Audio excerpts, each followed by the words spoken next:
ಎಲ್ಲರಿಗೂ ನಮಸ್ಕಾರ. ಸಮಾರಂಭದ ಅಧ್ಯಕ್ಷತೆ ವಹಿಸಿರ್ತಕ್ಕಂಥ ಕೋಲಾರ ಜಿಲ್ಲಾ ಕನ್ನಡ ಸಾಹಿತ್ಯ ಪರಿಷತ್ತಿನ ಅಧ್ಯಕ್ಷ ಆದಂಥ ಸನ್ಮಾನ್ಯ ಶ್ರೀ ಗೋಪಾಲ್ಗೌಡ ಅವರೇ, ಈಗಾಗಲೇ ತಾವು ಕಂಡಂಥ ಕನಸು ಅದನ್ನು ಅಕ್ಷರ ರೂಪದಲ್ಲಿ ದಾಖಲಿಸಿ ಕೃತಿಯ ಲೋಕಾರ್ಪಣೆಗೆ ಕಾರಣಕರ್ತರಾಗಿರ್ತಕ್ಕಂಥ ಕರ್ತೃಗಳು ಹಾಗೂ ಲೇಖಕರು ಆದಂಥ ಯುವಕರು ಆದಂಥ ಸನ್ಮಾನ್ಯ ಗೋಪಿನಾಥ್ ಅವರೇ,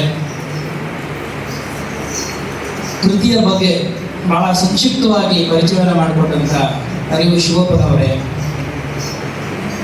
ಪ್ರಕಾಶಕರಾಗಿ ಬಹಳ ಉತ್ತಮವಾದ ಕೆಲಸವನ್ನು ಮಾಡ್ತಾ ಇರ್ತಕ್ಕಂಥ ಪ್ರಕಾಶಕರಾದಂಥ ಸನ್ಮಾನ್ಯ ರಾಜಶೇಖರ್ ಮೂರ್ತಿ ಅವರೇ, ವೇದಿಕೆ ಮೇಲೆ ಇರ್ತಕ್ಕಂಥ ಎಲ್ಲ ಹಿರಿಯರೇ, ಗಣ್ಯರೇ, ವೇದಿಕೆ ಮುಂಭಾಗದಲ್ಲಿರ್ತಕ್ಕಂಥ ಅತಿ ಗಣ್ಯ ಬಾಂಧವರೇ, ವಿಶೇಷವಾಗಿ ಗೋಪಿನಾಥ್ ಅವರ ಅಭಿಮಾನಿ ಸ್ನೇಹಿತರೇ, ಬಂಧುಗಳೇ ಹಾಗೂ ಮಾಧ್ಯಮದ ಗೆಳೆಯರೇ, ಕಳೆದ 1 ತಿಂಗಳು ಅಂತ ಕಾಣುತ್ತೆ ನನಗೆ ಅರಿವು ಭಾರತದಲ್ಲಿ ಪರಿಚಯ ಆದಂಥ ಗೆಳೆಯರು ಗೋಪಿನಾಥರು. ಆಗ ಪರಿಚಯ ಆದಾಗ ಈ ಥರ ಒಂದು ಪುಸ್ತಕ ಬರೆದಿದ್ದೀನಿ, ಅದನ್ನು ನೀವು ಬಿಡುಗಡೆ ಮಾಡಬೇಕು ಅಂತ ಹೇಳಿದ್ರು. ಆಯಿತು ಅಂತ ಹೇಳಿದೆ. ಬಹುಶಃ ಆಮೇಲೆ ಸ್ವಲ್ಪ ಸಮಯದ ಅಭಾವದಿಂದಾಗಿ ಒಂದಷ್ಟು ದಿನ ಮುಂದೆ ಹೋಯಿತು. ಪ್ರಾಯಶಃ 1 ತಿಂಗಳು ಆಗಿರಬೇಕು ಅಂತ ಅಂದ್ಕೊತೀನಿ. ನಾನು ಪುಸ್ತಕ ಕೊಡಬೇಕು, ನೀವು ಪುಸ್ತಕ ಕೊಟ್ಟರೆ ಓದ್ಬಿಟ್ಟು ಆಮೇಲೆ ನಾನು ಬರ್ತೀನಿ. ಯಾಕೆಂದರೆ ಒಂದು ಪುಸ್ತಕದ ಬಗ್ಗೆ ಮಾತಾಡಬೇಕಾದ್ರೆ ಅಥವಾ ಒಂದು ಪುಸ್ತಕ ಬಿಡುಗಡೆ ಕಾರ್ಯಕ್ರಮದಲ್ಲಿ ಭಾಗವಹಿಸಬೇಕಾದ್ರೆ ಒಂದಷ್ಟು ಅರ್ಹತೆಯನ್ನು ಸಂಪಾದನೆ ಮಾಡ್ಕೋಬೇಕು. ಅದು ನಮಗಿರೋ ಅರ್ಹತೆ ನಮಗೆ ಗೊತ್ತಿದೆಯೋ ಇರೋ ಗೊತ್ತಿಲ್ಲ, ಆದರೆ ಆ ಪುಸ್ತಕದಲ್ಲಿ ಏನಿದೆ, ಆ ಲೇಖಕರು ಏನು ಹೇಳಲಿಕ್ಕೆ ಬಯಸ್ತಾ ಇದ್ದಾರೆ, ಆ ಲೇಖಕರ ಆಶಯ ಏನಿದೆ, ಅವರ ಅಂತರಂಗದ ಮಾತುಗಳೇನಿದೆ ಅನ್ನೋದು ನನಗೆ ಗೊತ್ತಾಗಬೇಕಾಗಿತ್ತು. ಅವ್ರು ಪುಸ್ತಕ ಕೊಟ್ಟು ನನ್ನ ಪುಸ್ತಕ ಬಂದಮೇಲೆ ಸಾಮಾನ್ಯವಾಗಿ 24 ಗಂಟೆ ನಾನು ಓದಿ ಮುಗಿಸ್ಬಿಡ್ತೀನಿ. ಸೊ ಭಾಳ ದಿನ ಆಗಿತ್ತು ಓದಿ. ನಿನ್ನೆ ಕಾರ್ಯಕ್ರಮ ಇದೆ ಅಂತ ಹೇಳಿದಾಗ ಮತ್ತೆ ಅದನ್ನು ತಿರುವು ಹಾಕ್ಕೊಂಡು ಸಾಮಾನ್ಯವಾಗಿ ಯಾವುದೇ ಕೆಲಸ ಮಾಡಬೇಕಾದ್ರೂ ಒಂದು ಸ್ವಲ್ಪ ಪೂರ್ವ ತಯಾರಿ ಇಟ್ಕೊಂಡೆ ನಾನು ಕೆಲಸ ಮಾಡೋದ್ರಿಂದ ಮತ್ತೊಂದು ಸಾರಿ ಓದ್ಕೊಂಡು ಬಂದಿದ್ದೀನಿ ಪುಸ್ತಕ. ಆದರೆ ಪುಸ್ತಕದ ಬಗ್ಗೆ ನಾನು ಮಾತಾಡೋಕೆ ಹೋಗಲ್ಲ, ಯಾಕೆಂದರೆ ಅದು ಶಿವಪ್ಪ ಅವ್ರ ಕೆಲಸ, ಈಗಾಗಲೇ ಅವ್ರ ಕೆಲಸ ಮಾಡಿಬಿಟ್ಟಿದ್ದಾರೆ. ನನಗೆ ಬಹಳ ಖುಷಿಯಾಗಿರೋ 2 ವಿಚಾರಗಳು. ಒಂದು, ಈ ಪುಸ್ತಕವನ್ನು ತನ್ನ ಎತ್ತಮ್ಮನಿಗೆ ಅರ್ಪಣೆ ಮಾಡಿದಾರಲ್ಲ, ಬಹಳ ದೊಡ್ಡ ಮಾತಿದು. ನಿಮಗೆ ಈ ಸಂದರ್ಭದಲ್ಲಿ ನಾನು ನಿಮ್ಮ ತಾಯಿಯನ್ನು ಹುಡುಕ್ತಾ ಇದೆ, ಎಲ್ಲಿದ್ದಾರೆ ಅಂತ ಅವ್ರು ನಿಂತ್ಕೊಂಡಿಲ್ವೋ ಏನೋ ಗೊತ್ತಿಲ್ಲ. ವೆಂಕಟಲಕ್ಷ್ಮಮ್ಮನವರು ದಯಮಾಡಿ ನಿಂತ್ಕೊಂಡ್ರೆ ದಯಮಾಡಿ ನಿಂತ್ಕೊಳ್ಳಿ. ಹಾಂ, ನಮಸ್ಕಾರ. ನಿಜಕ್ಕೂ ನೀವು ಭಾಗ್ಯಶಾಲಿಗಳು, ನಿಮ್ಮ ಮಗ ಭಾಗ್ಯಶಾಲಿನೂ ನನಗೆ ಗೊತ್ತಿಲ್ಲ, ಆದರೆ ನಾನಂತೂ ಈ ಕ್ಷಣದಲ್ಲಿ ಭಾಗವಹಿಸ್ತಾ ಇರೋದ್ರಿಂದ ಒಂದಷ್ಟು ಪುಣ್ಯ ಅಂತ ನಾನು ಸಂಪಾದನೆ ಮಾಡಿದ್ದೀನಿ ಅಂತ ಅಂದ್ಕೊಂಡಿದ್ದೀನಿ. ಈ ಪುಸ್ತಕ ನಿಮಗೆ ನಿಮ್ಮ ಮಗ ಅರ್ಪಣೆ ಮಾಡಿದ್ದಾರೆ. ಅದು ನಾವೆಲ್ಲರೂ ನಮ್ಮ ನೆಲಕ್ಕೆ ಅಥವಾ ನಮ್ಮ ಗ್ರಾಮಕ್ಕೆ ನಾವು ಕೊಡ್ತಕ್ಕಂಥ ಗೌರವ ಅಥವಾ ಅದು ಬಹಳ ದೊಡ್ಡ ಮನ್ನಣೆ ಅಂತ ನಾನು ಹೇಳಲಿಕ್ಕೆ ಬಯಸ್ತೇನೆ. ಎರಡನೇದು, ಈ ಪುಸ್ತಕದಲ್ಲಿ ನಾನು ಗಮನಿಸಿದೇನಪ್ಪ ಅಂದರೆ, ಹೆಸರಿದು ಗ್ರಾಮದ ಕನಸು ಅಂತಿದೆ. ಇದ್ರ ಪಕ್ಕ ನನ್ನ ಅಂತ ಹಾಕೊಂಡ್ರೆ ಬಹುಶಃ ಅದು ಲೇಖಕರ ಗ್ರಾಮದ ಕನಸು ಆಗಬಹುದು, ಅದು ನಿಮ್ಮೆಲ್ಲರ ಗ್ರಾಮದ ಕನಸು ಆಗಬಹುದು. ಹಾಗೆ ಇದು ಒಳ ಅರ್ಥ ಹೇಗಿದೆ ಅಂದರೆ, ಒಂದು ಗ್ರಾಮವೂ ಕೂಡ ತನ್ನದೇ ಆದ ಒಂದು ಕನಸನ್ನು ಹೊಂದಿರುತ್ತೆ. ಇದು ಗ್ರಾಮವೇ ಕನಸಾಗಿಯೇ ಆಚೆ ಬರಬೇಕು ಅನ್ನೋದು ಬಹುಶಃ ಆ ಲೇಖಕರ ಆಶೆ ಇರಬೇಕು ಅಂತ ನಾನು ಅಂದ್ಕೊಳ್ಳಿ. ಮೇಲ್ನೋಟಕ್ಕೆ ಅದು ನನ್ನ ಗ್ರಾಮದ ಕನಸಾಗಬಹುದು, ಆದರೆ ಒಳಾರ್ಥದಲ್ಲಿ ಒಂದು ಗ್ರಾಮವೂ ಕೂಡ ಅಂದ್ಕೊಳ್ಳುತ್ತೆ, ನನ್ನ ಗ್ರಾಮ ಅಥವಾ ನಾನು ಗ್ರಾಮವಾಗಿ ಹೀಗೆ ಬೆಳಿಬೇಕು, ನನ್ನನ್ನು ನೀವೆಲ್ಲರೂ ಹೀಗೆ ಬಳಸ್ಕೋಬೇಕು, ನಾನು ಹೀಗೆ ಕಾಣಿಸ್ಕೋಬೇಕು ಅನ್ನುವಂಥ ಆ ಒಳಾರ್ಥ ಇದರೊಳಗಡೆ ಇದೆ ಅಂತ ನನಗೆ ಅನಿಸ್ತದೆ. ಈ ಪುಸ್ತಕದ ಮುನ್ನುಡಿ, ಬೆನ್ನುಡಿ ಮತ್ತು ಪ್ರಕಾಶಕರ ಮಾತು ಎಲ್ಲವನ್ನೂ ನಾನು ಓದಿದಾಗ ನನಗೇನು ಅನ್ನಿಸ್ತಂದರೆ, ಇಲ್ಲಿ 3 ವಿಚಾರಗಳು ಲೇಖಕರ ಬಗ್ಗೆ ನಾನು ಹೇಳಲೇಬೇಕು. ಒಂದು, ಅವರಿಗೆ ತಮ್ಮ ಊರಿನ ಬಗ್ಗೆ ನಿಜವಾದಂಥ ಒಂದು ಪ್ರೀತಿ ಇದೆ. ಅವ್ರು ಹೇಳ್ಕೊಂಡ್ಬಿಟ್ಟಿದ್ದಾರೆ, ಈಗಲೂ ಮಾತಾಡ್ತಾ ಕೂಡ ಹೇಳಿದರು, ನಾನೊಬ್ಬ ಕನಸುಗಾರ ಅಂತ ಹೇಳ್ತಿದ್ದಾರೆ. ಅವರ ಲೇಖಕರ ಮಾತಲ್ಲಿದೆ, ಒಬ್ಬ ಕನಸುಗಾರನಾಗಿ ನನ್ನ ಗ್ರಾಮವನ್ನು ಹೇಗೆ ಅವರು ಚಿತ್ರಿಸಿಕೊಳ್ಳಬಹುದೋ ಆ ರೀತಿ ಎಲ್ಲ ಸಾಧ್ಯತೆಗಳನ್ನು ನೋಡಿದ್ದಾರೆ. ಇಲ್ಲಿ ನಾನು ಗಮನಿಸಿದ್ದು ಅದು ಅವರ ಗ್ರಾಮದ ಮೇಲೆ ಇರ್ತಕ್ಕಂಥ ನಿಷ್ಕಲ್ಮಶವಾದಂಥ ಒಂದು ಪ್ರೀತಿ. ಮತ್ತೊಂದು, ಅವರು ಬಹಳ ಶ್ರಮ ಪಟ್ಟಿದ್ದಾರೆ ಸಾಕಷ್ಟು ಅಂಕಿಅಂಶಗಳನ್ನು ಪಡೆಯೋದಕ್ಕೆ. ಮತ್ತು ಇನ್ನೊಂದು ಅಂಶ ನಾನು ಗಮನಿಸಿದ್ದು, ಒಂದಷ್ಟು ಸಂಶೋಧನೆ ಕೂಡ ಅವರು ಮಾಡಿದ್ದಾರೆ ಅಂತ. ಈ 3 ಅಂಶಗಳನ್ನು ಮೇಳೈಸಿಕೊಂಡು ಬಹುಶಃ ಈ ಗ್ರಾಮದ ಕನಸು ಇವತ್ತು ನಮ್ಮೆಲ್ಲರ ಮುಂದೆ ಇದೆ ಅಂತ ನನಗೆ ಅನಿಸುತ್ತೆ. ಸಾಮಾನ್ಯವಾಗಿ ಪುಸ್ತಕ ಓದುವ ಸಂಸ್ಕೃತಿಯಿಂದ ನಾವೆಲ್ಲ ದೂರ ಹೋಗುವಂಥ ಕಾಲಘಟ್ಟದಲ್ಲಿ ಇದ್ದೀವಿ. ಹಳ್ಳಿಗಳು ನಮ್ಮ ಶಿವಪ್ಪ ಹೇಳ್ತಾ ಇದ್ರು, ಹಳ್ಳಿಗಳು ಸಾಮಾನ್ಯವಾಗಿ ಅದು ಮರೆಯಾಗ್ತಾ ಇದೆಯೋ ಅಥವಾ ಕಳೆದೋಗ್ತಾ ಇದೆ ಅಂತ ಅಲ್ಲ. ಹಳ್ಳಿಗಳನ್ನ ನಾವು ನೀವು ಪ್ರಜ್ಞಾಪೂರ್ವಕವಾಗಿ ತೊರಿತಾ ಇದ್ದೀವಿ ಅನ್ನೋ ಮಾತನ್ನು ಅವ್ರು ಹೇಳಬೇಕಾಗಿತ್ತು. ಹಳ್ಳಿಗಳು ನಮ್ಮನ್ನು ದುಡ್ತಾ ಇಲ್ಲ, ಆದರೆ ಹಳ್ಳಿಗಳಿಂದ ನಾವು ಹೊರಗಡೆ ಹೋಗ್ತಾ ಇದ್ದೀವಿ. ಅಂದರೆ ನಾವು ಹಳ್ಳಿಗಳನ್ನು ತೆರವು ಮಾಡುವಂಥ ಕೆಲಸವನ್ನು ಮಾಡ್ತಾ ಇದ್ದೀವಿ. ಗ್ರಾಮ ಅನ್ನೋದು ನಿಮಗೆಲ್ಲ ಗೊತ್ತು, ಈ ದೇಶದ ಆತ್ಮ ಇದ್ದ ಹಾಗೆ. ಒಂದು ಹಳ್ಳಿ ಈ ದೇಶದ ಆತ್ಮ. ಇವತ್ತು ಆ ಆತ್ಮ ವೇದನೆಯಲ್ಲಿದೆಯಾ, ರೋಧಿಸ್ತಾ ಇದೆಯಾ ಅನ್ನೋ ಪ್ರಶ್ನೆನ ನಾವು ಹಾಕ್ಕೊಂಡ್ರೆ ಪ್ರಾಯಶಃ ನನಗನ್ಸುತ್ತೆ ಇದು ಅಕ್ಷರಶಃ ಸತ್ಯ ಅಂತ ಅನಿಸುತ್ತೆ. ಆ ರೋಧನೆಗೆ, ಆ ವೇದನೆಗೆ ಕಾರಣ ಯಾರು ಅಂತ ಕೂಡ ಯೋಚನೆ ಮಾಡಿದಾಗ ಪುನಃ ಅದು ವಾಪಸ್ಸು ನನಗೆ ಬರ್ತಾ ಇದೆ, ನಮಗೆ ಬರ್ತಾ ಇದೆ. ಇವೆಲ್ಲವೂ ಕೂಡ ಹೇಗಿದೆ ಅಂತಂದರೆ ಸೆಲ್ಫ್ ಇನ್ಫ್ಲಿಕ್ಟೆಡ್ ಇಂಜುರೀಸ್ ಅಂತ ಕರೀತೀವಿ, ಅಥವಾ ಸ್ವಯಂಕೃತ ಅಪರಾಧಗಳು. ಇಲ್ಲಿ ನಾವು ನೀವು ಏನು ಅರ್ಥ ಮಾಡ್ಕೊಳ್ಳೋ ಪ್ರಯತ್ನ ಮಾಡಬೇಕು ಅಂದರೆ, ಇವತ್ತು ನಾವು ಕವಲು ದಾರಿಯಲ್ಲಿ ಸಿಕ್ಕಾಕೊಂಡ್ಬಿಟ್ಟಿದ್ದೀವಿ. We are caught between the crossroads of development and human progress ಅಂತ. ಅಭಿವೃದ್ಧಿ ಅನ್ನುವಂಥ ಪರಿಕಲ್ಪನೆಯಲ್ಲಿ ನಾವೆಲ್ಲರೂ ಮುಳುಗೋಗ್ಬಿಟ್ಟಿದ್ದೀವಿ. ಇವತ್ತು ನಾವು ಯಾರು ಕೂಡ ಅಭಿವೃದ್ಧಿ ಅನ್ನೋ ಪರಿಕಲ್ಪನೆಯನ್ನು ಸ್ಪಷ್ಟವಾಗಿ ನಾವು ಅದನ್ನು ಡಿಫೈನ್ ಮಾಡಲಿಕ್ಕೆ ಸಾಧ್ಯವಾಗಿಲ್ಲ ಅಂತ ನನಗನ್ಸುತ್ತೆ. ನನ್ನ ಪ್ರಕಾರ ಅಭಿವೃದ್ಧಿ ಇದು, ಅವರ ಪ್ರಕಾರ ಇನ್ನೊಂದು, ಇನ್ನೊಬ್ಬರ ಪ್ರಕಾರ ಇನ್ನೊಂದು ಅಂತ ಬೇರೆ ಬೇರೆ ಮಾಡೆಲ್ಗಳು, ಮಾದರಿಗಳು, ಸಿದ್ಧ ಮಾದರಿಗಳು ಕೊಡ್ತಾ ಇದ್ದಾರೆ ವಿನಃ ಇದೇ ಅಭಿವೃದ್ಧಿ ಅಂತ ಹೇಳಲಿಕ್ಕೆ ಸಾಧ್ಯವಾಗ್ತಾ ಇಲ್ಲ. ಮನುಷ್ಯನಿಗೆ ಅವಶ್ಯಕತೆಗಳಿಗಿಂತ ಇವತ್ತು ಅವನಿಗೆ ಕಂಫರ್ಟ್ಸು ಮತ್ತು ಲಕ್ಷರೀಸ್ಗಳು ಮುಖ್ಯ ಆಗಿಬಿಟ್ಟಿವೆ, ಆದ್ಯತೆಯ ವಸ್ತುಗಳಾಗಿಬಿಟ್ಟಿವೆ. ನಾವು ಅವಶ್ಯಕತೆ ಇದ್ದ ಕಾಲವನ್ನು ದಾಟಿಬಿಟ್ಟಿದ್ದೀವಿ ಬಹಳ ವರ್ಷಗಳಿದ್ದೇನೆ. ಒಂದು ಕಾಲದಲ್ಲಿ ಈ ದೇಶದಲ್ಲಿ ರೋಟಿ ಕಪಡ ಮಕಾನ್ ಅಂತ ಮಾತ್ರ ಹೇಳ್ತಾ ಇದ್ರು. ರೋಟಿ ಕಪಡ ಮಕಾನ್ ಇದ್ದರೆ ಆ ಮನುಷ್ಯ ಸಂತೋಷವಾಗಿರ್ತಾನೆ, ಸುಖವಾಗಿರ್ತಾನೆ. ಇನ್ನೊಂದು ದೊಡ್ಡ ಮಾತು, ಅದು ಶಿವಪುರ ಹೇಳಕ್ಕೆ ಸ್ವಲ್ಪ ಕಷ್ಟಪಟ್ಟರು, ನೆಮ್ಮದಿಯ ತಾಣಗಳು ಅಂತ. ನಾವೆಲ್ಲ ಕಷ್ಟಪಡ್ತಾ ಇರೋದು ಸುಖಕ್ಕಲ್ಲ, ಸಂತೋಷಕ್ಕಲ್ಲ, ಖುಷಿಗಲ್ಲ, ಮಜಾ ಮಾಡಲಿಕ್ಕಲ್ಲ. ನಾವೆಲ್ಲರೂ ಶ್ರಮ ಪಡ್ತಾ ಇರೋದು, ನಾವೆಲ್ಲರನ್ನು ಪ್ರೀತಿಸ್ಬೇಕು ಅಂತ ಬಯಸ್ತಾ ಇರೋದು, ನಾವು ಎಲ್ಲರನ್ನ ಜೊತೆಗೆ ಕರ್ಕೊಂಡು ಹೋಗ್ಬೇಕು ಅಂತ ನಾವೆಲ್ಲ ಹಪಿಸ್ತಾ ಇರೋದು ಯಾತಕ್ಕಾಗಿ ಅಂದರೆ ಒಂದು ನೆಮ್ಮದಿಯ ಗಳಿಗೆಗಾಗಿ, ಒಂದು ನೆಮ್ಮದಿಯ ಬದುಕಿಗಾಗಿ. ಆ ನೆಮ್ಮದಿಯೇ ಇಲ್ಲದೆ ಸುಖ ಕಟ್ಕೊಂಡು ನಾನೇನು ಮಾಡಲಿ? ನೆಮ್ಮದಿ ಇಲ್ಲದೆ ಸಂತೋಷವಾಗಿರ್ಲಿಕ್ಕೆ ನಾನು ಸಾಧ್ಯವಾ? ಆ ನೆಮ್ಮದಿಯ ತಾಣವಾಗಿದ್ದ ಹಳ್ಳಿಗಳನ್ನ, ಗ್ರಾಮಗಳನ್ನ ನಾವು ನಮ್ಮ ದುರಾಸೆಗಳಿಂದ, ದುಶ್ಚಟಗಳಿಂದ, ದುಷ್ಕೃತ್ಯಗಳಿಂದ ಏನು ಮಾಡಿದ್ದೀವಿ ಅಂತ ಯೋಚನೆ ಮಾಡಿದಾಗ ಅದು ಬಹಳ ನೋವಿನ ಸಂಗತಿ ಅಂತ ನನಗೆ ಅನ್ನಿಸ್ತದೆ. ನಿಜ, ಅಭಿವೃದ್ಧಿ ಅಂತ ಆಗಲೇ ಹೇಳಿದ್ರೆ ಅನಿವಾರ್ಯಗಳನ್ನು ಸೃಷ್ಟಿ ಮಾಡಿಬಿಟ್ಟಿದೆ. ಇವತ್ತು ನಾನು ನಿಜ ನನ್ನ ಗ್ರಾಮದಲ್ಲಿದ್ದೆ, ಹಳ್ಳಿಯಲ್ಲಿ ಹುಟ್ಟಿದ್ದೀನಿ, ಹಾಗಾದ್ರೆ ನಾನು ಇಲ್ಲೇ ಬದುಕಬೇಕಾ, ನಾನು ಇಲ್ಲೇ ಸಾಯ್ಬೇಕಾ ಅಂತ ನೀವು ಪ್ರಶ್ನೆ ಕೇಳ್ಬೋದು. ಇಲ್ಲ, ಆ ಥರ ಏನಿಲ್ಲ. ನಮ್ಮ ಬೆಳವಣಿಗೆಗಾಗಿ ನಾವು ಬೇರೆ ಬೇರೆ ಮಾರ್ಗಗಳನ್ನು ಅನುಸರಿಸ್ತೀವಿ. ಶಿಕ್ಷಣ ಮುಖ್ಯ, ನಿಜ, ಶಿಕ್ಷಣ ಹುಡುಕೊಂಡು ಹೋದೋ, ನಂತರ ಉದ್ಯೋಗ ಬೇಕು, ಉದ್ಯೋಗ ಸಿಕ್ತು, ಆಮೇಲೆ ಏನಾಯ್ತು? ನಾವು ನಮ್ಮ ನೆಲೆಯನ್ನು ಮರೆತು, ನಮ್ಮ ಬೇರನ್ನು ಮರೆತು, ಮನುಷ್ಯನಿಗೆ, ಮಕ್ಕಳಿಗೆ ರೆಕ್ಕೆ ಬಂದಾಗ ಅದು ನೆಲವನ್ನು ನೋಡೋದಿಲ್ವಂತೆ, ಅದು ಬೇರನ್ನು ನೋಡೋದಿಲ್ವಂತೆ. ಯಾರಿಗೆ ಬೇರಿನ ಜೊತೆಯಲ್ಲಿ ಸಂಬಂಧ ಕಡಿತವಾಗ್ಬಿಡ್ತಾರೋ ಅವರು ಮನುಷ್ಯತ್ವದಿಂದ ದೂರ ಹೊರಟೋಗ್ತಾರೆ. ಅದು ಮಣ್ಣಿನ ಮತ್ತು ಹಳ್ಳಿಯ ಗ್ರಾಮದ ತಾಕತ್ತು. ನಮಗೇನಾಗೋಗಿದೆ, ಇವತ್ತು ಎಲ್ಲರೂ ಭ್ರಮೆಯಲ್ಲಿ ಬದುಕ್ತಾ ಇದ್ದೀವಿ, ಭ್ರಾಂತಿನಲ್ಲಿ ಬದುಕ್ತಾ ಇದ್ದೀವಿ.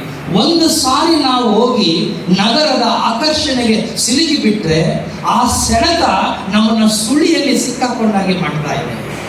ವಾಪಸ್ಸು ಬರಬೇಕಾದಷ್ಟು ಸಮಸ್ಯೆಗಳನ್ನು ನಾವೇ ಸೃಷ್ಟಿ ಮಾಡ್ಕೋತಾ ಇದ್ದೀವಿ. ನಾವೇ ತಲೆಯ ಮೇಲೆ ಭಾರವನ್ನು ಹೇರ್ಕೋತಾ ಇದ್ದೀವಿ. ಇವೆಲ್ಲವೂ ಕೂಡ ನಾನು ಹೇಳ್ತಾ ಇದ್ದೀನಿ, ಸ್ವಯಂಕೃತ ಅಪರಾಧ ಅನ್ನುವ ಇನ್ವರ್ಟೆಡ್ ಕಾಮ ಒಳಗಡೆನೇ ಬರ್ತಾ ಇದೆ. ಎಲ್ಲೋ ಒಂದು ಕಡೆ ನಾನು ಮಿತಿ ಹಾಕಬೇಕಾಗಿತ್ತು ನನ್ನ ಬದುಕಿಗೆ, ಎಲ್ಲೋ ಒಂದು ಕಡೆ ನಾನು ನನ್ನ ಬದುಕಿನ ಲಗಾಮನ್ನ ನನ್ನ ಕೈಲಿ ಇಟ್ಕೋಬೇಕಾಗಿತ್ತು. ಅದರ ಲಗಾಮ ಇವಾಗ ಬೇರೆಯವ್ರ ಕೈಲಿ ಕೊಟ್ಟುಬಿಟ್ಟಿದ್ದೀನಿ. ಶಿವಪ್ಪ ಒಳ್ಳೆ ಮಾತು ಹೇಳಿದ್ರು, ಯಾಕೋ ಅದು ವಿಸ್ತರಿಸ್ತಾರೆ ಅಂತ ಅಂದ್ಕೊಂಡಿದ್ದೆ. ಭೂ ಹಿಡುಕರು ಅಂತ ಒಳ್ಳೆ ಮಾತು ಹೇಳಿದ್ರು. I was so impressed. ಒಳ್ಳೆ ಮಾತು ಅದು. ಆ ಭೂ ಹಿಡುಕರು ಅಂತ ಹೇಳಿದ್ರಲ್ಲ, ನಾನು ಅದನ್ನು ವಿಸ್ತಾರ ಮಾಡಿ ಹೇಳ್ತಾ ಇದ್ದೀನಿ. ಅದನ್ನ ಒಂಥರ ನುಂಗಣ್ಣರು ಅಂತ ಕರಿತೀವಿ. ಇವತ್ತು ನಗರಗಳು ಏನಾಗೋಗಿದೆ ಅಂದ್ರೆ ಅನೇಕ ಗ್ರಾಮಗಳನ್ನ ನುಂಗುತ್ತಾ ಇದೆ. ಅದನ್ನ ಸ್ವಲ್ಪ ಸಂಸ್ಕೃತಿ ಹೇಳಿದ್ರೆ ಆಪೋಷಣ ಮಾಡ್ಕೋತಾ ಇದೆ. ಆಪೋಷಣ ಮಾಡ್ಕೊಳ್ಳೋದು ಗೊತ್ತಲ್ಲ, ಸಂಪೂರ್ಣವಾಗಿ ನಿಮ್ಮ ನಿಮ್ಮನ್ನ ನಾನು ಸೇವಿಸಿ ಜೀರ್ಣಿಸಿಕೊಂಡು ನಿಮ್ಮ ಅಸ್ತಿತ್ವವೇ ಇಲ್ಲದ ಹಾಗೆ ಮಾಡಿಕೊಳ್ಳೋದನ್ನ ಆಪೋಷಣ ಮಾಡಿಕೊಳ್ಳೋದು ಅಂತ ಹೇಳ್ತೇವೆ. ಆ ರೀತಿಯಾದಂಥ ದೈತ್ಯ ಶಕ್ತಿಗಳಾಗಿ ಇವತ್ತು ನಗರಗಳು ನಿರ್ಮಾಣ ಆಗ್ತಾ ಇದೆ. ಇದಕ್ಕೆಲ್ಲ ಏನು ಕಾರಣ? ಅಭಿವೃದ್ಧಿ, ಪ್ರಗತಿ ಅನ್ನೋ ಹೆಸರಿನಲ್ಲಿ. ಹಾಗಾದ್ರೆ ನಮಗೆ ಅಭಿವೃದ್ಧಿ ಬೇಡವಾ? ನಮ್ಮ ಮಕ್ಕಳಿಗೆ ಶಿಕ್ಷಣ ಬೇಡವಾ? ಒಳ್ಳೆ ಉದ್ಯೋಗ ಬೇಡವಾ? ಇವೆಲ್ಲವೂ ಸರಿಯೇ. ಆದರೆ ಆ ಬೇರು ಸಂಸ್ಕೃತಿಯಿಂದ ಯಾತಕ್ಕೆ ಅವ್ರನ್ನ ನೀವು ಸಂಪೂರ್ಣವಾಗಿ ಕಡಿತಗೊಳಿಸ್ತಾ ಇದ್ದೀರಿ ಅಂತಷ್ಟೇ ನನ್ನ ಪ್ರಶ್ನೆ. ವಾಪಸ್ಸು ನಾವೆಲ್ಲರೂ ಇವತ್ತು ಒಂದು ದೊಡ್ಡ ಅಭಿಯಾನವನ್ನ ಶುರು ಮಾಡಬೇಕಾಗಿದೆ. ಏನಪ್ಪ ಅಂದ್ರೆ ಗೋ ಬ್ಯಾಕ್ ಟು ವಿಲೇಜಸ್ ಅಂತ ಲೇಖಕರು ಹೇಳ್ತಾರೆ ಮಾತನ್ನ. ನಾವು ಹಳ್ಳಿಗಳಿಗೆ ವಾಪಸ್ ಹೋಗಬೇಕು ಅಂತ. ಹಳ್ಳಿಗಳಿಗೆ ವಾಪಸ್ ಹೋಗೋದಾದ್ರೆ ಏನು ಮಾಡ್ತೀವಿ ಅನ್ನೋ ಪ್ರಶ್ನೆ. ಲೇಖಕರು ಅದ್ರ ಬಗ್ಗೆನೂ ಚರ್ಚೆ ಮಾಡ್ತಾರೆ. ಹಳ್ಳಿಗಳೆಲ್ಲ ಇವತ್ತು ಬಹಳ ಕಷ್ಟ ಆಗೋಗಿದೆ, ಅಲ್ಲಿ ಬದುಕಕ್ಕಾಗ್ತಾ ಇಲ್ಲ, ಗುಂಪುಗಳಾಗ್ತಾ ಇದೆ. ಒಬ್ಬ ಏನಾದ್ರು ಒಳ್ಳೆ ಕೆಲಸ ಮಾಡೋಕೆ ಹೋದ್ರೆ ಅವನ ಕಾಲು ಎಳಿತಾರೆ. ಅಫ್ಕೋರ್ಸ್ ಇದ್ದಿದೆ, ಇವತ್ತು ಮಾತ್ರ ಅಲ್ಲ, ಜಗತ್ತು ಹುಟ್ಟಿದಾಗಿಂದಲೂ ಕೂಡ ಮನುಷ್ಯ ಇದ್ದ ಕಡೆ ಅಲ್ಲಿ ದ್ವೇಷ, ಅಸೂಯೆ, ಹೊಟ್ಟೆ ಕಿಚ್ಚು ಇದ್ದೇ ಇರುತ್ತೆ. ಒಬ್ಬರು ಕಷ್ಟಪಟ್ಟು ಮುಂದೆ ಬಂದಾಗ ಅವ್ರ ಕಾಲು ಎಳೆಯೋದಕ್ಕೆ ಕಪ್ಪೆಗಳ ಹಾಗೆ ಒಟ ಗುಡುತ್ತಾ ಕಾಲು ಎಳೆಯೋದಕ್ಕೆ ಆ ಸಂಸ್ಕೃತಿನೇ ನಮ್ಮಲ್ಲಿದೆ. ಅದಕ್ಕೆ ಹಿಂದೆ ರಾಮನಾಯಕರು ಈ PhD ಅಂತ ಹೇಳೋರಿಗೆಲ್ಲ ಹೇಳ್ತಾ ಇದ್ರು, PhD ಯಾಕ್ರಿ ಮಾಡೋಕೆ ಹೋಗ್ತೀರಿ ಅಂತ. ಯಾಕೆಂದ್ರೆ PhD ಅಲ್ಲಿ ಏನಪ್ಪ ಅಂದ್ರೆ ಅದು ಈ ಲೆಗ್ ಪುಲ್ಲಿಂಗ್ ಆಟಿಟ್ಯೂಡ್ ಅಂತ, ಪುಲ್ಲಿಂಗ್ ಡೌನ್ ಸಿಂಡ್ರೋಮ್ ಅಂತ. PhD ಅಂತಂದ್ರೆ ಪುಲ್ ಇನ್ ಡೌನ್ ಅಂತ. ಯಾವನ ಕಷ್ಟಪಟ್ಟು ಮೇಲೆ ಹೋಗಿರ್ತಾನೆ ತನ್ನ ಸ್ವಂತ ಬುದ್ಧಿವಂತಿಕೆಯಿಂದ, ಶ್ರಮದಿಂದ, ಪ್ರತಿಭೆಯಿಂದ. ಆದರೆ ಈ ಕೈಲಿ ಹಾಕದೇ ಇರೋನು ಇರ್ತಾನಲ್ಲ, ಅವನು ಮಾಡಬಾರ್ದು ರಾಜಕೀಯ ಮಾಡಿಕೊಂಡು ಸಂಚುಗಳೆಲ್ಲ ಮಾಡಿಕೊಂಡು ಅವನು ಏನಾದರೂ ಮಾಡಿ ತೊಂದರೆ ಕೊಡೋ ಪ್ರಯತ್ನ ಮಾಡ್ತಾನೆ ಇರ್ತಾನೆ. ಈ PhDಗಳೆಲ್ಲ ಮಾಡ್ತಾರೆ ಹೆಂಗಪ್ಪ ಅಂದ್ರೆ ಅವ್ನು ಮೇಲೆ ಹೋಗಿರೋನ್ನ ಹಿಡಿದು ಎಳೆಯೋದು. ಈ ಬಾವಿ ಕಪ್ಪೆ ಮೇಲೆ ನೋಡಿದಾರಲ್ಲ, ಒಂದು ಕಪ್ಪೆ ಮೇಲೆ ತಗೊಂಡ್ರೆ ಇನ್ನೊಂದು ಕಪ್ಪೆ ಮೇಲೆ ಕಾಲು ಹಿಡಿದು ಎಳಿತಾ ಇರ್ತಾರೆ. ಅದಕ್ಕೆ ಒಲಿಂಪಿಕ್ಸ್ ನಲ್ಲಿ ಕಬಡ್ಡಿಯನ್ನು ಫಸ್ಟ್ ಒಪ್ಕೊಳ್ಳಿ ಇಲ್ವಂತೆ. ಒಲಿಂಪಿಕ್ಸ್ ನಲ್ಲಿ ಕಬಡ್ಡಿ ಇರಲಿಲ್ಲ, ಇಂಡಿಯನ್ ಅದು ಆಟ ಕಬಡ್ಡಿ. ಕೇಳಿದ್ರಂತವ್ರು, ಯಾಕೆ ನೀವು ಒಪ್ಕೋತಾರೆ ಅಂದ್ರೆ ಎಂತ ಆಟ ಇದು, ಒಬ್ಬ ಮುಂದೆ ಹೋದ್ರೆ ಆಟ ಒಂದು ಹಿಂದೆ ಆಗ್ತಿರಲ್ಲ. ಆಮೇಲೆ ಕಬಡ್ಡಿ ಸೇರ್ತದ್ದು ಅಂತ ಹೇಳಿ ಕಬಡ್ಡಿ ಹೆಂಗೆ ತಾನು ಹೋಗೋದು. ಸೊ ಹೀಗೆ ನಾನು ಏನ್ ಹೇಳ್ತಾ ಇದ್ದೀನಿ ಅಂದ್ರೆ, ವಿರೋಧಿಗಳು ನಿಂದಕರು ಇರಬೇಕಯ್ಯ ಬಸವಣ್ಣವ್ರು ಹೇಳ್ಬಿಟ್ಟಿದ್ದಾರೆ. ಅದು ಹೇಳೋ ಬಹಳ ವರ್ಷಗಳಾಗ. ಆಗ ಹಿಂದಿರ್ಲಿಲ್ವಾ? ಪುರಂದರದಾಸ್ ಹೇಳಿಲ್ವಾ, ಇದು ಮಾನವ ಜನ್ಮ ದೊಡ್ಡದು ಅಂತ, ಒಳ್ಳೆಯವರಿಗೆ ಕಾಲವಲ್ಲ ಅಂತ. ಆಗ್ಲೇ ಹೇಳಾಗೋಯ್ತಪ್ಪ. ಆದ್ರೂ ಒಳ್ಳೆಯವ್ರು ಹುಡ್ತಾ ಇಲ್ವಾ? ಮಹಾತ್ಮ ಗಾಂಧಿ ಹುಟ್ಟಿದ ಯಾವಾಗ, ಅಂಬೇಡ್ಕರ್ ಹುಟ್ಟಿದ ಯಾವಾಗ, ಪುರಂದರದಾಸ್ ಆದ್ಮೇಲೆ ಅಲ್ವಾ?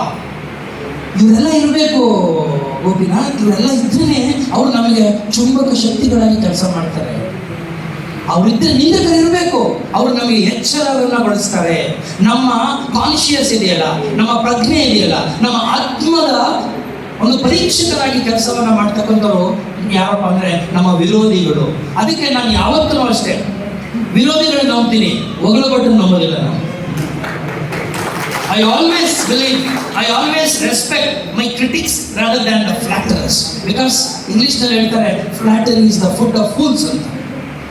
ಎಲ್ಲಿ ಹೊಗಳು ಬಟ್ಟರಿದ್ದಾರೆ ಬಸವಣ್ಣ ಹೇಳಿಲ್ವಾ, ಹೊಗಳಿಯನ್ನ ಹೊನ್ನ ಶೂಲಕ್ಕೇರಿಸಿದರಯ್ಯ. ಅಲ್ಲಪ್ಪ, ಶೂಲ ಕಬ್ಬಿಣದಾದ್ರೇನು, ಅದು ಚಿನ್ನದಾದ್ರೇನು? ಶೂಲನೇ ಅಲ್ವಾ?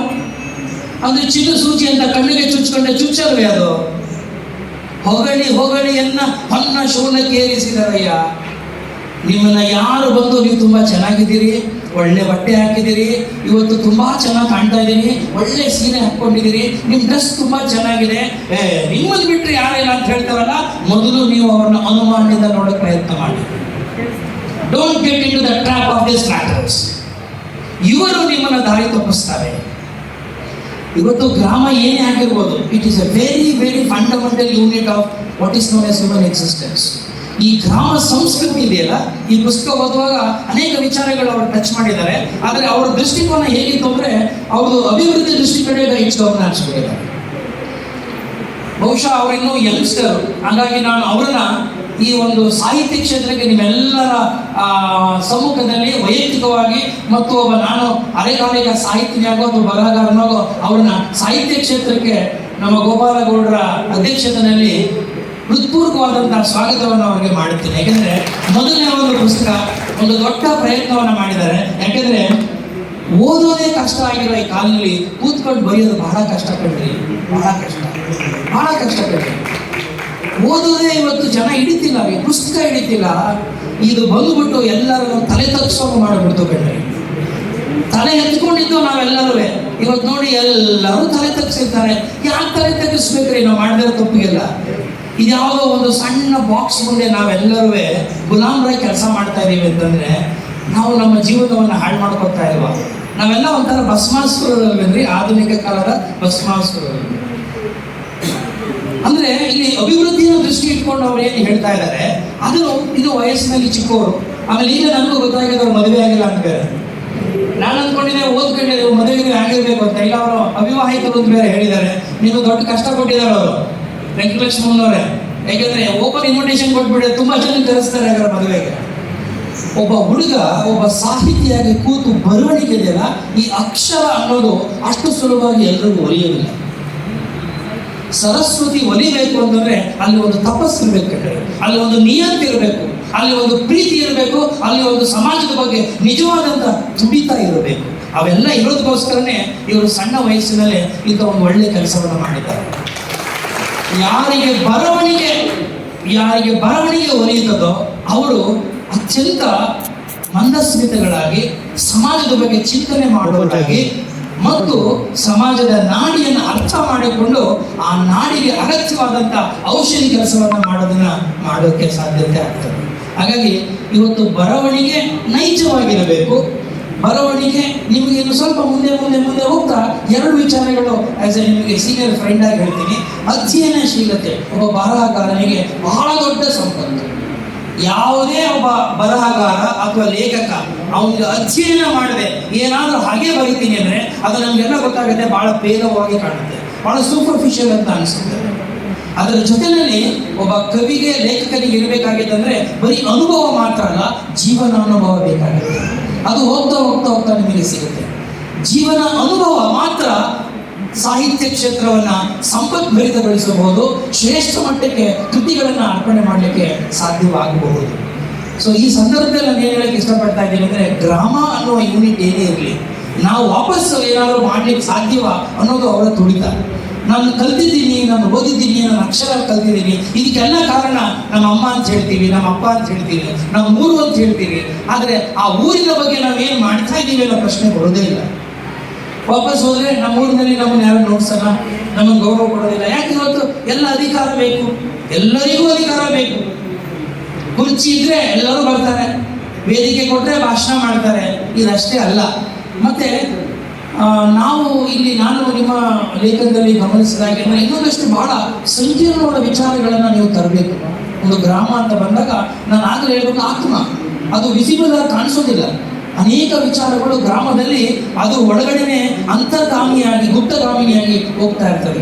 ಉದಾಹರಣೆಗೆ ಇಲ್ಲಿ ನಾವು ಗ್ರಾಮ ಅಂತ ಹೇಳಿದಷ್ಟು ಜಾತಿ ವ್ಯವಸ್ಥೆ, ಅದರಲ್ಲೂ ಇಂದ ಜಿಲ್ಲೆಯಲ್ಲಿ ಜಾತಿ ವ್ಯವಸ್ಥೆ, ಅಸ್ಪೃಶ್ಯತೆ ಬಹಳ ದೊಡ್ಡ ಒಂದು ಮಾರಕ ಒಂದು ವಿಚಾರವಾಗಿ ನಮ್ಮಲ್ಲಿ ಕಾಡ್ತಾ ಬಂದಿದೆ ಶತಶತಮಾನಗಳಿಂದ. ಅದರ ವಿರುದ್ಧವಾಗಿಯೇ ಅರಿವು ಭಾರತದಲ್ಲಿ ಕೆಲಸ ಮಾಡಿದಂಥ ನಿಮಗೆ ಬಹುಶಃ ಅದರ ಒಂದು ಪರಿಕಲ್ಪನೆಯ ಜೊತೆಯಲ್ಲಿ ಅದರ ಮುಖಾಮುಖಿ ನಿಮಗೆ ಚೆನ್ನಾಗಾಗಿದೆ ಅಂತ ಅಂದ್ಕೋತೀವಿ. ಅದನ್ನು ಇಳಿಸಬೇಕು. ಒಂದು ಗ್ರಾಮ ನನಗೆ ಬಹಳ ಬೇಜಾರು ಯಾಕಾಗತ್ತೆ ಅಂದರೆ, ಇವತ್ತಿನ ಕಾಲದ ಯುವಕರಿಗೆ ಗ್ರಾಮದ ಪರಿಚಯವೇ ಇರುವುದಿಲ್ಲ, ಗ್ರಾಮದ ಪರಿಚಯವೇ ಗೊತ್ತಿಲ್ಲ. ಅಲ್ಲಿ ಒಂದು ಗ್ರಾಮ ಅಂತಿದೆ, ಒಂದು ಹಳ್ಳಿ ಇದೆ, ಹಳ್ಳಿಯ ರಚನೆ ಹೀಗಾಗಿದೆ, ಅಲ್ಲಿಯ ಸಾಮಾಜಿಕ ಬದುಕು ಹೀಗಿದೆ, ಅಲ್ಲಿಯ ಆರ್ಥಿಕ ಚಟುವಟಿಕೆಗಳು ಹೀಗಿದೆ ಅನ್ನುವಂಥ ಪರಿಕಲ್ಪನೆಯೇ ಇಲ್ಲದೆ ಅಮೆರಿಕಾದಲ್ಲಿ, ಇಂಗ್ಲೆಂಡಲ್ಲಿ, ಸ್ವಿಟ್ಜರ್ಲೆಂಡ್ ಕೂತ್ಕೊಂಡು ನಮ್ಮ ದೇಶದ ಬಗ್ಗೆ ಮಾತಾಡ್ತಾರೆ. ಅದು ವಿಪರ್ಯಾಸ, ಅದು ನೋವಿನ ಸಂಗತಿ. ಅವ್ರ ಜೀವನದಲ್ಲಿ ಹಳ್ಳಿಗೆ ನೋಡಿರೋದಿಲ್ಲ, ಅಲ್ಲಿಗೆ ಹೋಗಿರೋದಿಲ್ಲ. ಸಿಟಿಲಿ ಹೋಗ್ತಾರೆ, ಅವ್ರ ಅಪ್ಪ ಅಮ್ಮ ಚೆನ್ನಾಗಿ ಓದಿಸ್ಬಿಡ್ತಾರೆ, ಒಳ್ಳೆ ಕಾಲೇಜಿನಲ್ಲಿ ಅಭ್ಯಾಸ ಮಾಡ್ತಾರೆ, ಜಾಬ್ ಸಿಗ್ತದೆ, ಅವ್ರು ಹೊರಟೋಗ್ತಾರೆ. ಅವ್ರು ಯಾವತ್ತೂ ಅವ್ರು ಹಳ್ಳಿ ನೋಡಿದ್ದಾರೆ. ನಮ್ಮಲ್ಲಿ ಎಷ್ಟು ಜನ ನಿಜವಾಗ್ಲೂ ನಮ್ಮ ಜಿಲ್ಲೆ ನೋಡಿದ್ದೀವಿ ಹೇಳ್ಬಿಡ್ರಪ್ಪ? ಪೂರ್ತಿ ಜಿಲ್ಲೆನೇ ನೋಡಿಲ್ಲ. ಪೂರ್ತಿ ಜಿಲ್ಲೆ ಅಂತಂದ್ರೆ ಎಲ್ಲ ತಾಲೂಕುಗಳು, ಪ್ರತಿ ತಾಲೂಕು ಕೋಲಾರದಲ್ಲಿ ಅತ್ಯಂತ ವಿಶಿಷ್ಟವಾದ ತಾಲೂಕು ನೆನಪಿಟ್ಕೊಳ್ಳಿ. ಒಂದೊಂದು ತಾಲೂಕಿಗೆ ತನ್ನದೇ ಆದಂಥ ವೈಶಿಷ್ಟ್ಯತೆಗಳಿದೆ. ಅದು ಎಷ್ಟು ಜನಕ್ಕೆ ನಮ್ಗೆ ಗೊತ್ತಿದೆ? ಅಂಥವ್ರು ಅಲ್ಲಿ ಕೂತ್ಕೊಂಡು ಎಲ್ಲೋ ಹೋಗ್ಬಿಟ್ಟು ಕೋಲಾರ ಹೀಗೆ, ಭಾರತ ಹೀಗೆ, ಕರ್ನಾಟಕ ಹೀಗೆ ಅಂತ ತಪ್ಪು ಮಾಹಿತಿಗಳನ್ನು ಬಿತ್ತರಿಸೋದಿದೆಯಲ್ಲ, ಇದು ನಿಲ್ಲಬೇಕು. ನೀವು ಬನ್ನಿ, ಮೊದಲು ಅರ್ಥ ಮಾಡ್ಕೊಳ್ಳಿ. Try to understand this country, because this country lives in the villages even today. This country does not live in only urban areas, it doesn't live only in the city areas. ತುಂಬಾ ಜನ ಅನ್ಕೊಂಡಿದ್ದಾರೆ ಭಾರತ ಅಂತಂದ್ರೆ ಇದು ನಗರಗಳ ಪ್ರದೇಶ, ನಗರಗಳ ದೇಶ ಅಂತ. ಇಲ್ಲ, ನನಗೆ ಇವತ್ತು ಭಾರತ ಅಂದಾಗ ಎರಡೆರಡು ಭಾರತ ಕಾಣುತ್ತೆ. ಒಂದು ಶ್ರೀಮಂತರ ಭಾರತ, ಒಂದು ಬಡವರ ಭಾರತ, ಒಂದು ಹಳ್ಳಿಗಳ ಭಾರತ, ಇನ್ನೊಂದು ನಗರಗಳ ಭಾರತ, ಒಂದು ಉಳ್ಳವರದು, ಇನ್ನೊಂದು ಇಲ್ಲದವರು ಭಾರತ. ಅದು ಯಾಕೆ ಕಾಣ್ತಾ ಇದೆ? ಅದಕ್ಕೆ ಪ್ರಶ್ನೆಯನ್ನು ನಾವು ಇವತ್ತಿಗೂ ಕೂಡ ಗೊತ್ತಿದೆ, ಉತ್ತರ ಕಂಡುಕೊಳ್ಳಕ್ಕೆ ಆಗೇ ಇಲ್ಲ. ಯಾಕೆಂದ್ರೆ ಆ ಗ್ರಾಮ ಅನ್ನುವ ಆ ರಚನೆ ಇದೆಯಲ್ಲ, ಅದು ಅಷ್ಟೊಂದು ಸಂಕೀರ್ಣವಾಗಿದೆ. ಇದ್ರ ಜೊತೆನಲ್ಲಿ ನಮ್ಗೆ ಇನ್ನೂ ಬಹಳ ದೊಡ್ಡ ಸಮಸ್ಯೆಗಳಂತಂದ್ರೆ ನಿಮ್ಗೆ ಗೊತ್ತಿದೆ, ಇವತ್ತಿಗೂ ಕೂಡ ಹಳ್ಳಿಗಳಿಗೆ ಹೋದ್ರೆ ಮೌಢ್ಯದ ಆಚರಣೆಗಳಿದೆ. ಧರ್ಮದ ಹೆಸರಿನಲ್ಲಿ, ದೇವರ ಹೆಸರಿನಲ್ಲಿ ಇವತ್ತಿಗೂ ಶೋಷಣೆ ಆಗ್ತಾ ಇದೆ. ಅದು ಹೆಚ್ಚು ಎಲ್ಲ ಆಗ್ತಾ ಇದೆ, ಹಳ್ಳಿಲೂ ಆಗ್ತಾ ಇದೆ. ದೊಡ್ಡ ವಿಪರ್ಯಾಸ ಅಂತಂದ್ರೆ ವಿದ್ಯಾವಂತರೂ ಜಾಸ್ತಿ ಆಗ್ತಾ ಇದೆ. ವಿದ್ಯೆ ಕಲಿತವರಲ್ಲಿ ನಾನು ಗಮನಿಸಿದಷ್ಟು ಮೌಢ್ಯತೆಯನ್ನ ಅವಿದ್ಯಾವಂತರಲ್ಲಿ, ಅನಕ್ಷರಸ್ಥರಲ್ಲಿ ನಾನು ಗಮನಿಸಲಿಲ್ಲ. ಅಷ್ಟು ಬೇಸರ ಆಗುತ್ತೆ. ಅದಕ್ಕೆ ನಾವು ತುಂಬಾ ಸಂದರ್ಭಗಳಲ್ಲಿ ಅರಿವು ಭಾರತದಲ್ಲಿ ಹೇಳ್ತಾ ಇರ್ತೀನಿ, ಮ್ಯಾಕ್ರೋ ಲೆವೆಲ್ ಚೇಂಜಸ್ ಬಗ್ಗೆ ನಾವೆಲ್ಲ ಮಾತಾಡ್ತಾ ಇದ್ದೀವಿ. All of us are only focusing on macro level. Generic ಆಗಿ ಹೇಳ್ತಾ ಇದ್ದೀವಿ, ಹೌದು ನಮ್ಮ ಅಪ್ಪ ಒಳ್ಳೆಯವರು, ನಮ್ಮ ಅಮ್ಮ ಒಳ್ಳೆಯವರು. ಎಷ್ಟು ಒಳ್ಳೆಯವರು ಗೊತ್ತಿಲ್ಲ, ಎಷ್ಟು ಕೆಟ್ಟವರು ಗೊತ್ತಿಲ್ಲ. ಯಾಕಂದ್ರೆ ನಾನು ಮೈಕ್ರೋ ಲೆವೆಲ್ಗೆ ಹೋಗ್ಬಿಟ್ಟು ನಮ್ಮ ಅಪ್ಪನ ಅನಲೈಸೇ ಮಾಡಿಲ್ಲ, ನಾನು ನಮ್ಮ ಅಮ್ಮನ ಅನಲೈಸೇ ಮಾಡಿಲ್ಲ. I am suppose to analyse at the micro level. ಕೆಳಗಡೆ ಹಂತಕ್ಕೆ ಹೋದಾಗ ಮಾತ್ರ ನಿಮಗೆ ಸತ್ಯಗಳು ಸ್ಫುಟವಾಗಿ ಕಾಣಲಿಕ್ಕೆ ಸಾಧ್ಯವಾಗ್ತದೆ. ಕೆಳ ಹಂತಕ್ಕೆ ಹೋಗದೆ ಹೋದ್ರೆ ನಮ್ಮ ಎಲ್ಲ ವಿಮರ್ಶೆಗಳು, ನಮ್ಮ ಎಲ್ಲ ಪರ್ಸೆಪ್ಷನ್ಸ್ಗಳು, ಅಂಡರ್ಸ್ಟ್ಯಾಂಡಿಂಗ್ ಎಲ್ಲವೂ ಕೂಡ ಅದು ಒಂಥರ ಸತ್ವರಹಿತವಾದಂಥ ಅಂಡರ್ಸ್ಟ್ಯಾಂಡಿಂಗ್ಸ್ ಆಗೋಗ್ಬಿಡ್ತದೆ. ಸೊ ಅದಕ್ಕೆ there has to be organic connect between the person and the society. ಸಮಾಜ ಜೊತೆಯಲ್ಲಿ ನಮಗೆ ಒಂದು ಆರ್ಗ್ಯಾನಿಕ್ ಆಗಿರ್ತಕ್ಕಂಥ ಆ ಬಾಂಧವ್ಯ, ಆ ನಿಕಟವಾದಂಥ ಸಂಬಂಧವನ್ನ ನಾವು ಬೆಳೆಸ್ಕೋಬೇಕಾಗತ್ತೆ. ಅದು ಬೆಳೆಸ್ಕೋಬೇಕು ಅಂದ್ರೆ ನಮಗದು ಗೊತ್ತಿರಬೇಕು. ಉದಾಹರಣೆಗೆ ಈಗ ನಮ್ಮ ಕೋಲಾರ ಜಿಲ್ಲೆಯಲ್ಲಿ ಗ್ರಾಮ ಅಂತ ನೀವು ಬರೀ ಗ್ರಾಮದಲ್ಲಿ ನಾವು ಮಾತಾಡ್ತೀವಲ್ಲ, ಎಷ್ಟೋ ಕಡೆ ದೊಡ್ಡ ದೊಡ್ಡ ಜಲಾಶಯಗಳಿಗೆ ಬಂದು ಗ್ರಾಮಗಳು ಮುಳುಗಡೆ ಆಗಿಬಿಟ್ಟಿದೆ. ಅವ್ರ ಸ್ಥಿತಿ ಏನಾಗ್ತದೆ? ಅವ್ರಿಗೆ ಹೊಸ ಗ್ರಾಮಗಳನ್ನು ಕಟ್ಕೊಟ್ಟಿದ್ದೀವಿ, ಅಲ್ಲಿ ಬದುಕು ಹೆಂಗೆ ಕಟ್ಕೊಂಡಿರ್ಬೋದು? ಗ್ರಾಮ ಅಂತಂದ್ರೆ ಇವತ್ತು ಎಲ್ಲವೂ ಕೂಡ ಮೈಗ್ರೇಷನ್, ಎಲ್ಲರೂ ಹೋಗ್ತಾರೆ. ಅವ್ರು ಹೇಳಿದ್ರು, ಶಿವಪ್ಪನವರು ಅವ್ರ ಊರಿನಲ್ಲಿ 200 ಜನ ಹೊರಗಡೆ ಹೊರಟಿದ್ದಾರೆ. ಆ 200 ಜನ ವಾಪಸ್ ಬಂದರೆ ಅವ್ರ ಹಳ್ಳಿ ಏನಾಗ್ಬೋದು, ಏನಾಗ್ಬೋದು? ಆಗಿಲ್ವಲ್ಲ. ಅವ್ರ ಹಳ್ಳಿಗೆ ನಾನು ಹೋದಾಗ ಪಾಪ ಅವ್ರು ಕೇಳ್ತಾ ಇದ್ರು, ಇವರು ಮತ್ತು ಗೋಪಾಲ್ ಅವರು, ಸರ್ ನಾವು ಎಲ್ಲ ಗ್ರಾಮಗಳಿಗೂ ನಮ್ಮ ಗ್ರಾಮ ಪಂಚಾಯತಿಯಿಂದ ಕುಡಿಯೋ ನೀರಿನ ವ್ಯವಸ್ಥೆ ಮಾಡಿಸ್ಕೊಟ್ಟು RO ವಾಟರು ನಮ್ಮ ಹಳ್ಳಿಗೆ ನಾವು ಮಾಡಿಸ್ಕೊಂಡಿಲ್ಲ. ಆ 200 ಜನ ಮನಸ್ಸು ಮಾಡಿದರೆ ಒಂದು RO water can not be a big challenge to those 200 people who have been educated at the cost of your own people. ಅದಕ್ಕೆ ವಿವೇಕಾನಂದನ್ ಬಹಳ ಇಷ್ಟ ಆಗ್ತಾರೆ. ಅವ್ರು ಹೇಳ್ತಾರೆ, as long as millions live in hunger, as long as millions live in hunger and poverty, I hold every educated Indian a traitor ಅಂತ ಮಾತಾಡ್ತಾರೆ.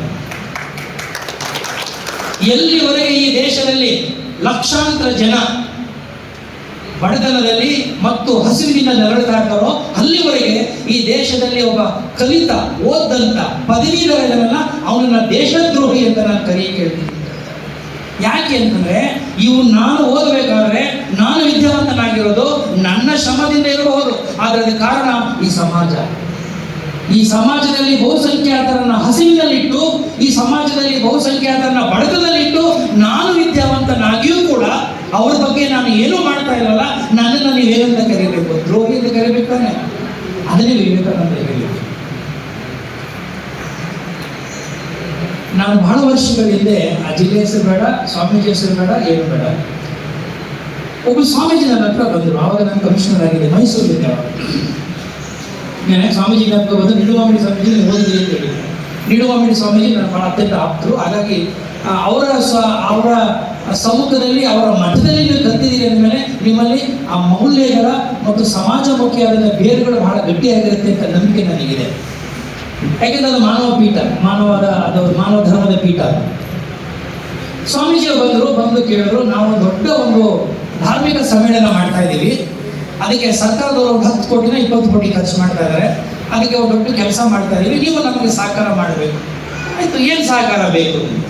ಇಲ್ಲ, ನೀವು ಗೊತ್ತಿರೋದನ್ನ ಸ್ವಲ್ಪ ಹೇಳಬೇಕು, ದುಡ್ಡನ್ನೆಲ್ಲ ಹೊಂದಿಸೋದಕ್ಕೆ ನಾವು ಒಂದಷ್ಟು ಎಕ್ಸ್ಟ್ರಾ ಕೆಲಸ ಮಾಡ್ತಾ ಇದ್ದೀವಿ. ಆಯಿತು, ಮಾಡಿ, ಒಳ್ಳೆಯದು. ಅವರು ಬಹಳ ವಿದ್ಯಾವಂತರು, ಚೆನ್ನಾಗಿ ಓದ್ಕೊಂಡು ವಿಜ್ಞಾನ ಕಲಿತವರು. ಈಗ ಅವರೇನು ಸ್ವಾಮೀಜಿ ಗಿರಿಜಿ ಆಗ್ಬಿಟ್ಟಿದ್ದಾರೆ. ಈಗ ಅವರು ಅವರ ನೇತೃತ್ವದಲ್ಲಿ ಒಂದು ದೊಡ್ಡ ಧಾರ್ಮಿಕ ಸಮ್ಮೇಳನ ಆಗ್ತಾರೆ.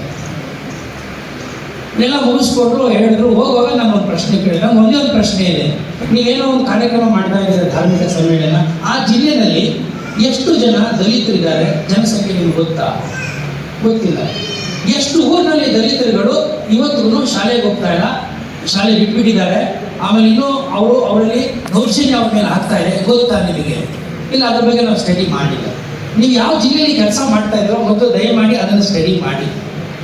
ನೀವೇನು 10 ಕೋಟಿ ಖರ್ಚು ಮಾಡ್ತಿದ್ರೆ ಸ್ವಾಮೀಜಿಯವರೇ, ದಯವಿಟ್ಟು ಬೇಜಾರು ಮಾಡ್ಕೊಬೇಡಿ. ನಾನಾಗಿದ್ದಿದ್ರೆ ಆ 10 ಕೋಟಿನ ಒಂದು 100 ಹಳ್ಳಿಗಳನ್ನು ಅಭಿವೃದ್ಧಿ ಮಾಡಿಬಿಡ್ತಾರೆ. ಒಂದು 100 ಹಳ್ಳಿಗಳನ್ನು ಅಭಿವೃದ್ಧಿ ಮಾಡುವಷ್ಟು ಕೆಪಾಸಿಟಿ 10 ಕೋಟಿಗೆ ಇದ್ರೆ, ನೀವು 10 ಕೋಟಿನ 2 ದಿನ 3 ದಿನ ಧಾರ್ಮಿಕ ಸಮ್ಮೇಳನ ಮಾಡ್ತಾ ಇದ್ದೀರಿ ಅಂತಂದಾಗ ಅವ್ರು ನನ್ನ ಇಷ್ಟಪಡ್ತಾರ? ಎಲ್ಲಿ ಇಷ್ಟಪಡ್ತಾರೆ?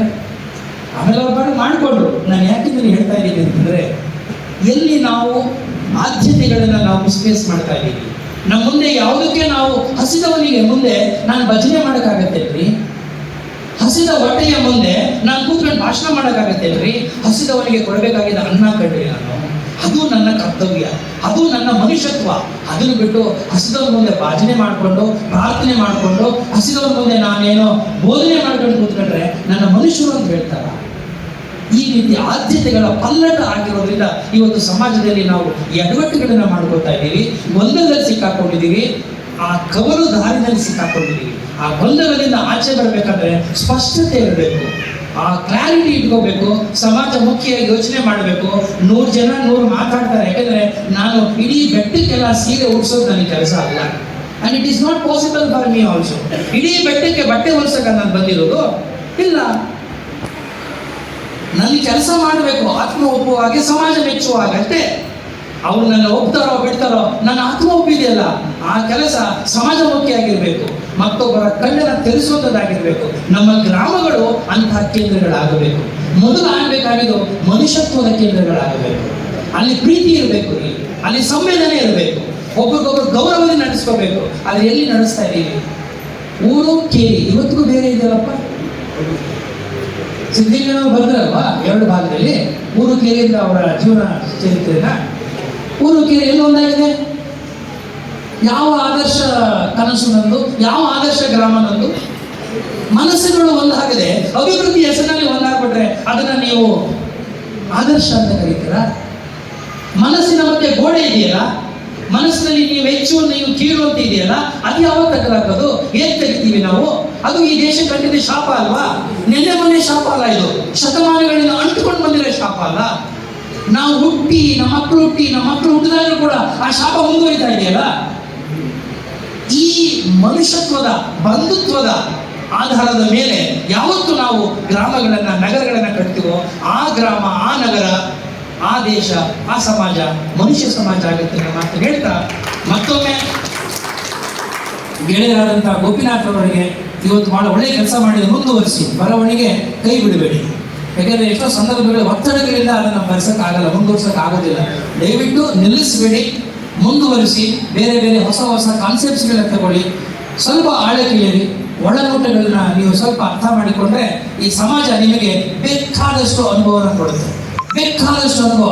ಒಬ್ಬ ವ್ಯಕ್ತಿ ಒಂದು ಜೀವನ ಪರ್ಯಂತ ತನ್ನಗಲ್ಲದೆ ಬೇರೆಯವರಿಗೂ ಉಣಬಡಿಸಲಿಕ್ಕೆ ಸಾಧ್ಯವಾದಷ್ಟು ಅನುಭವವನ್ನು ಈ ಸಮಾಜ ಕೊಡುತ್ತೆ. ಆ ಜೀವನ ಅನುಭವ ನಿಮಗೆ ದಕ್ಕಲಿ, ಮತ್ತಷ್ಟು ಅಕ್ಷರದ ಒಂದು ಯಾಗ ಅಥವಾ ಯೋಗ ನಿಮಗೆ ಒಲಿದೆ ಅಂತ ಹೇಳಿದ್ರೆ ನನ್ನನ್ನು ಇಷ್ಟೊತ್ತು ಸಹಿಸ್ಕೊಂಡಲ್ಲ. Thank you.